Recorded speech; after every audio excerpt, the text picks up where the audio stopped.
The production in the Phillies outfield, or lack thereof, continues to manifest itself as a significant issue within this Phillies team, with Johan Rojas right at the start of things. We have some reports surfacing of some frustrations with the lack of growth from Rojas, who has not taken the necessary step forwards to nail down that center field spot or be an everyday capable MLB player. I do want to dive into what that means for this Phillies team, what those reports are saying, and what this means for the outlook with the trade deadline on the horizon here. We know Johan Rojas, kind of the story of what he is at this point, a guy who, when he's at his best, is one of the best defensive center fielders in baseball. Could even make the case that he is the best, but the inconsistent approach to the plate, the lack of production is a lot to wear on this Phillies team at times, and with some other areas not producing as expected, that hole just feels even more gaping. So going to dive into exactly what this means in this video here, but before I do want to remind you guys, as always, to make sure you are hitting that subscribe button. Only 27.6% of you guys watching these videos have subscribed to us here at Phillies Digest just yet. We're going to continue being on top of everything with this Phillies team as we're now past the midpoint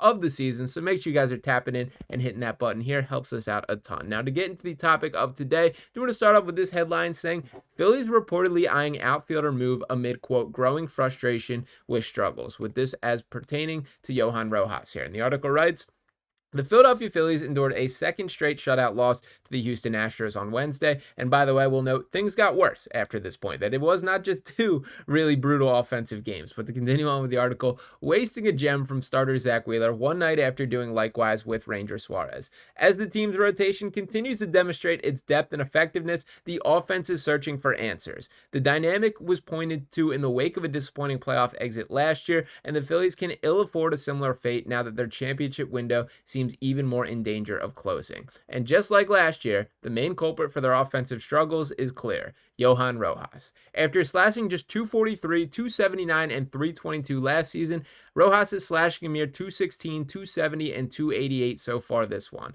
And it could finally be pushing the team to a change. To continue on, quote, there is growing frustration with Rojas, who has 7 hits in his last 59 at-bats, according to Matt Gelb of The Athletic. Quote, he serves a purpose as a late innings defensive replacement and potential pinch runner, but the club could look to limit his time at the plate. Amid the lack of outfield production last year, the Phillies traded for Austin Hayes who ended up injured and was ill before being cut by the team.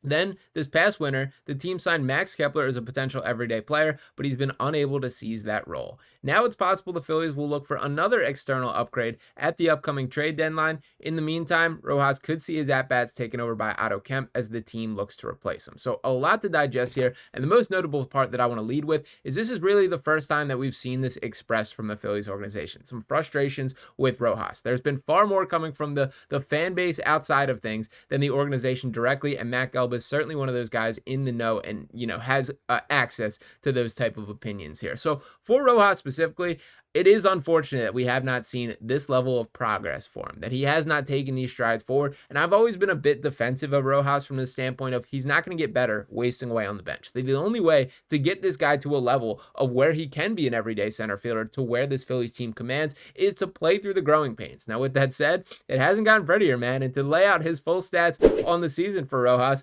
he's got a 270 on-base percentage, has 1 home run, 15 RBIs across his 125 at-bats, just 27 hits there. He's stolen 9 bases, but struck out 36 times, and the uncompetitive at-bats is what's maddening. He also still can't really bunt, which is beyond frustrating to me. Johan, I'm willing to give you lessons, man. It isn't that super difficult there. I was a bunt expert back in my day. Those are things that he should be getting down for the wheels that he does have here. So for Rojas specifically, got to add that to the bag here. But this also brings into the larger question with this Phillies team. Because in a vacuum, if Johan Rojas is your main culprit for your offensive struggles, that's not that big of a deal.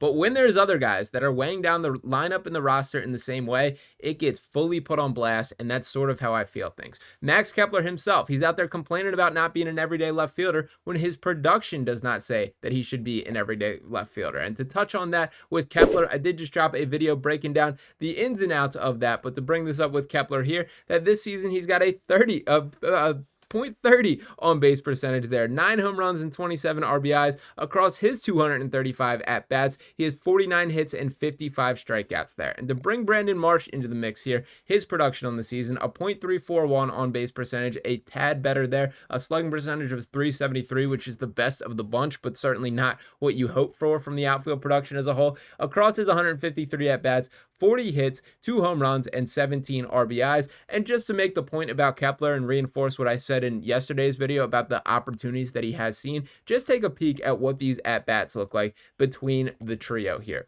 That for Kepler specifically, we're talking about 235 at-bats. For Marsh, we're talking about 153. For Rojas, we're talking about 125. So for a guy who's being vocal about his frustrations for not being an everyday left fielder, the opportunity is there, my man. Go out and seize it, as the article did claim. Now, to bring it back to Rojas specifically here, it does feel like there's got to be another answer. And what is confusing to me in particular is this was a guy who was essentially rushed up to the major leagues, and there was a clear need for a defensive aide in center field, and this dating back to the time where Kyle Schwarber was logging some left field opportunities. Nick Castellanos, we know the defensive concerns that can sneak in and be a part of the equation with him, so it was necessary to have a guy that was purely a plus center fielder. Now, with that said here, it is strange to me how we saw him skyrocket to the major league at a rapid level, but then a guy like Justin Crawford still just down there. Now, I'm firmly of the belief at this point that if the Phillies thought Justin Crawford was ready, he would be at the major league level. It is clear that they do not quite believe that to be the case,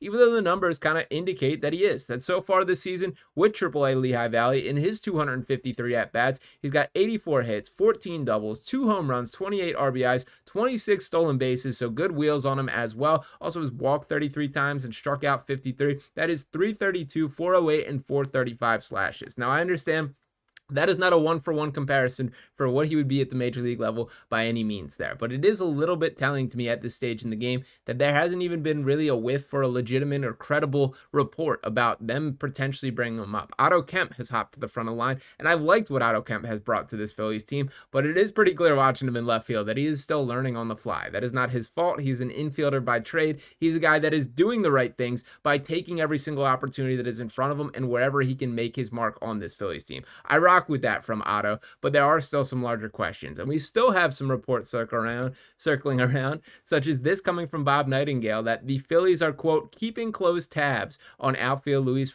Robert Jr. there. The thing I'll say about that is he hasn't been a good baseball player in over a calendar year to this point, that he was unbelievable during the first half of last season for that White Sox team and then kind of fell off a cliff. And at the time, I was very much of the opinion that that is the move. This could be the swing, and there's still plenty of youth. He could get better ultimately, but boy, has he struggled since that point. Really, since last year's trade deadline, he's been a below average MLB player, and that does concern me for a team that needs to win right now. You don't have time to go through the growing pains as you are still doing with so many parts of this team, not just Rojas, but we're talking about the Trey Turner defensive issues that are a part of it. Alec Boehm, the power number is still not quite being there. Max Kepler, what's going on? There are a lot of questions within this team internally here, and I think that would be a bit too much of a variable to bring to the table. But I do think the answer is clear, that you got to try something different within the outfield. That the equation, the options of what they have on the table, none of them are quite good enough in my mind if this team has the legitimate World Series aspirations